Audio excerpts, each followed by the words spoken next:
My name is Prasad Naik. Welcome to my channel learning India.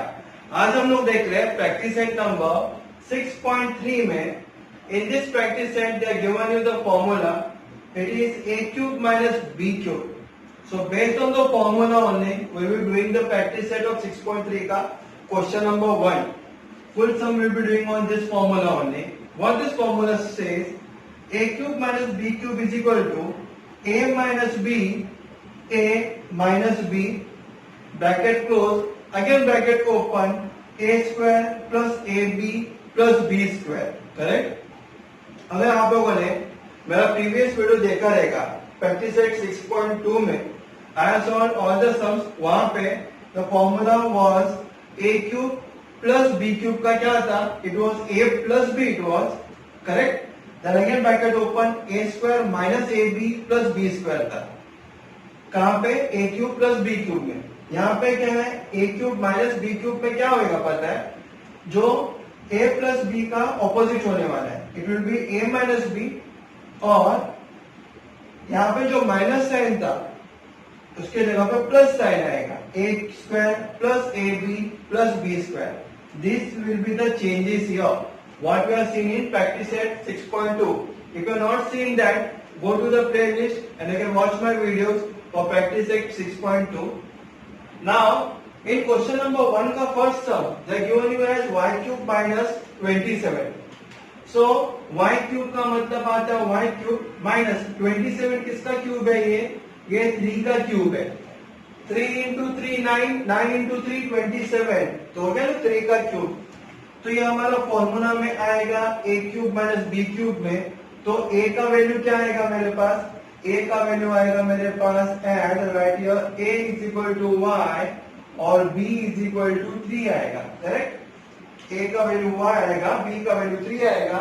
मेरा formula क्या कहता है, a cube minus b cube is equal to a minus b लिखूंगा मैं, बाद में वापस इसका ही square, a square plus ab plus b square, ये मेरा फॉर्मूला है। तो a का वैल्यू आया मेरे पास y और b का वैल्यू आया मेरे पास 3। यहां तक समझ में आया? उसके बाद इज इक्वल टू लिखो, जो फॉर्मूला का आंसर आया था ना, a और b का वैल्यू उसमें डाल दो। तो यहाँ पे a है, a का मतलब y, माइनस b है, b का मतलब 3, वापिस bracket close bracket open, a square यानी a का मतलब y का square plus a into b, a का मतलब y, b का मतलब 3, तो मैं लिखूंगा y into 3 plus b square का मतलब 3 का square. Correct? So we'll write it down like this way, is equal to y minus 3, and you're getting here as y plus 3y plus 3 square is 9. So that's it. Very easy sum it is. So for question y cube minus 27, we got the answer as y minus 3, y square plus 3y plus 9. अभी question number 2 में दिया हुआ है x cube minus 64 y cube.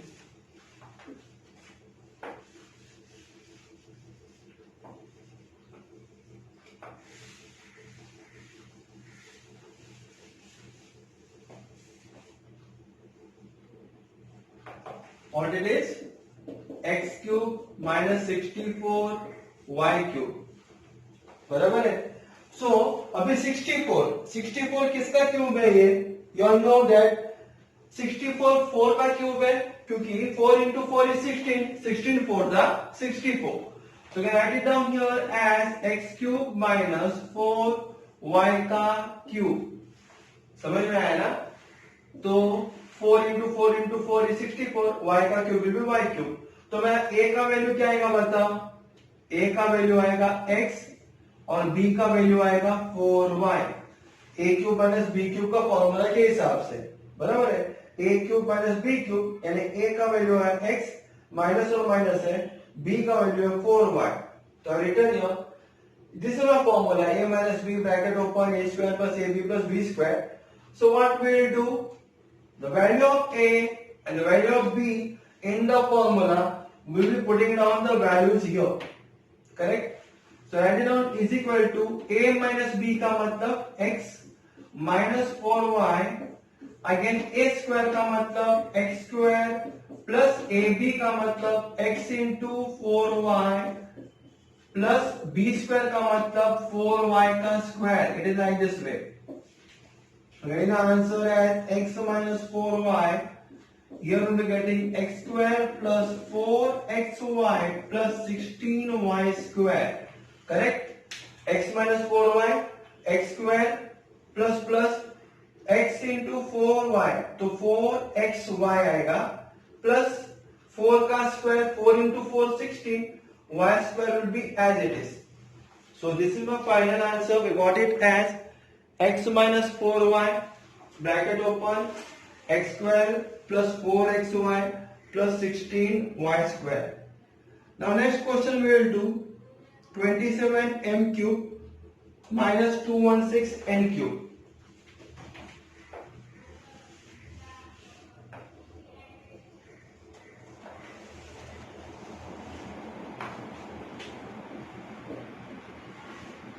In question number 3, they have given you as 27m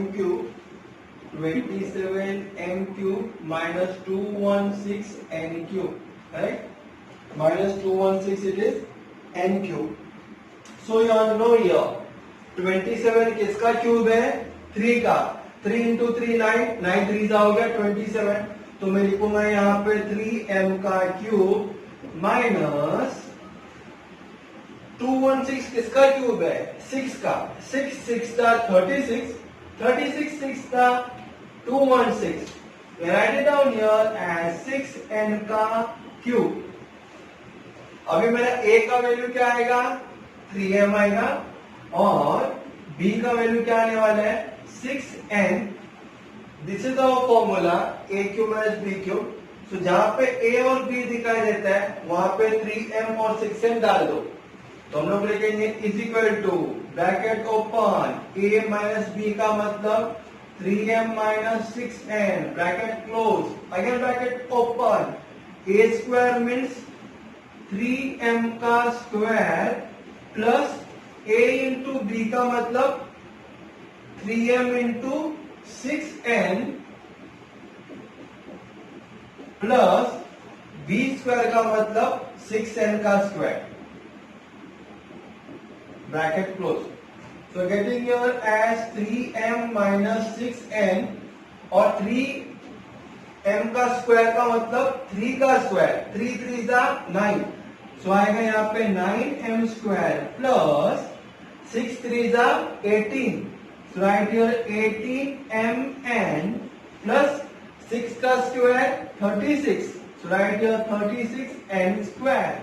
So that is your final answer.